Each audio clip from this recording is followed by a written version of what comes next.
Welcome to From Betrayal to Breakthrough, and here is a mini dose of Dr. Debi where I'm sharing tips, suggestions, strategies, and sometimes just motivation to have you move past your betrayal once and for all.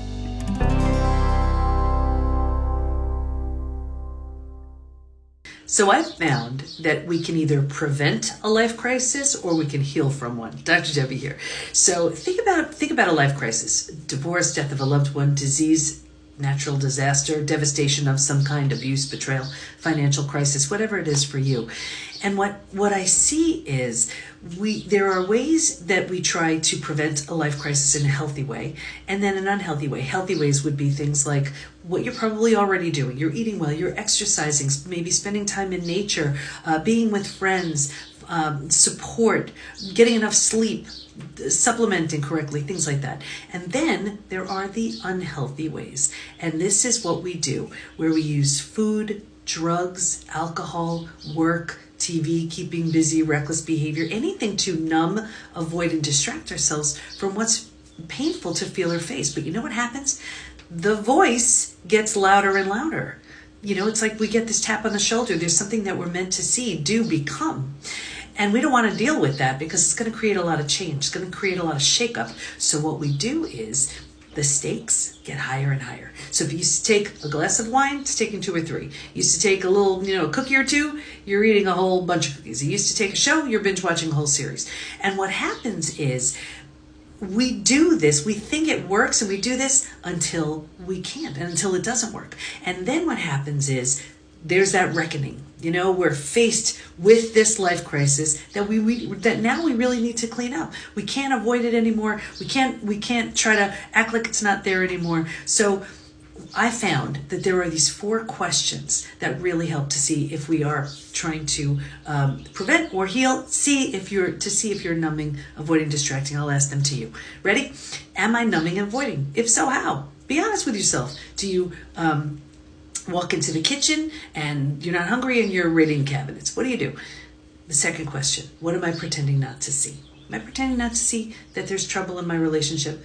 Am I pretending not to see that health issue that needs my attention? Am I pretending not to see I hate my job?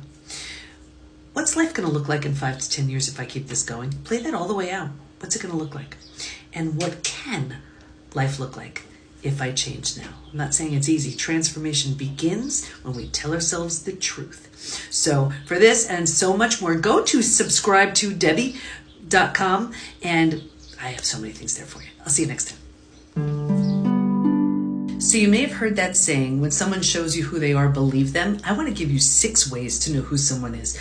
Dr. Debi here. One of the things that we do is, you want to look for congruency and consistency. When someone's acting one way but saying something else, or when their mannerisms are one way but they're conveying something else, something's off, and it's almost like things are misaligned. You're looking for alignment. And the way to find that alignment is when, ready, here are the 6, the thoughts, the behaviors, the actions, the habits, the mannerisms, and the energy are all aligned. For example, someone's like, yeah, I'm listening. No, they're not, or they're turning away. Check that body language. They're not really receptive, or they're leaning back. They don't really want to hear what you're saying. Or, they're looking off into, it's one thing to look off like this when you're thinking, but when they're trying to convey the truth, let's say you're looking for the truth and they can't look at you, trust that, right? Or let's say the mouth is smiling, but the eyes aren't, and it's like a creepy, weird, not Botox thing. It's just their face isn't smiling right.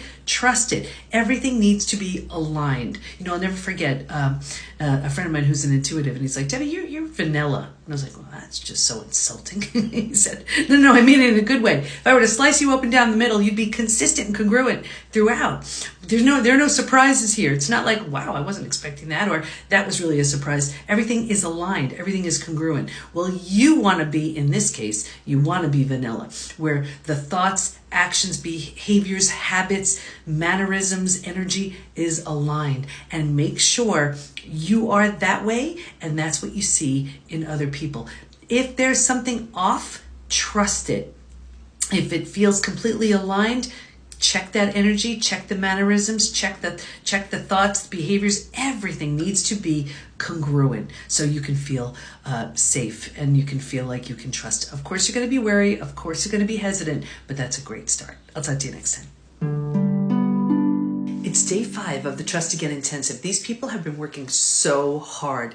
Yesterday, I taught them the 4-step trust rebuilding process. I want to give you one of the steps because even one of them is going to help. Because think about it. Trust is so foundational. And when trust is shattered, you don't trust the person who shattered the trust. You don't trust yourself. So then you're like, if I can't trust the person I trusted the most and I don't trust myself, how in the world can I trust in anyone or anything?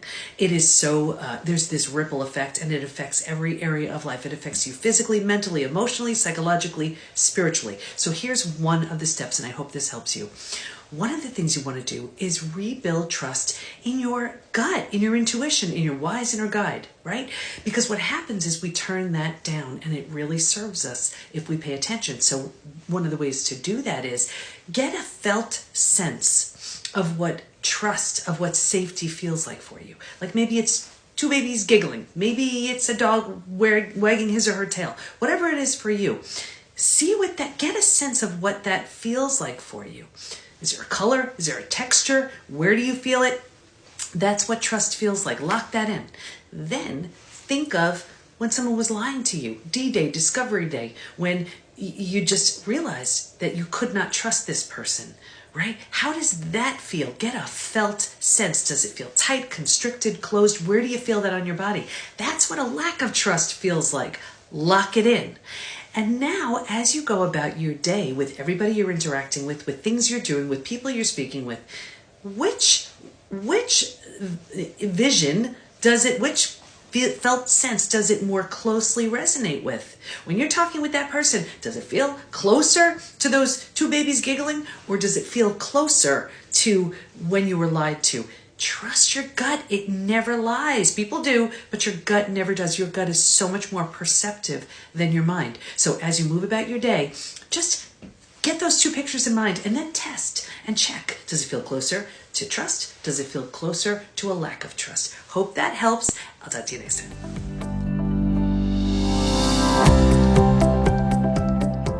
You need the right tools, support, and the right community to move through the 5 stages from betrayal to breakthrough. And we have all that within the PBT Institute. So join us at the PBT, as in post-betrayal transformation, thepbtinstitute.com. There's a version of you who's so confident, healthy, peaceful, and happy on the other end of your healing. And we can't wait to help you get there. We got you. Thanks for listening. And here's to your breakthrough.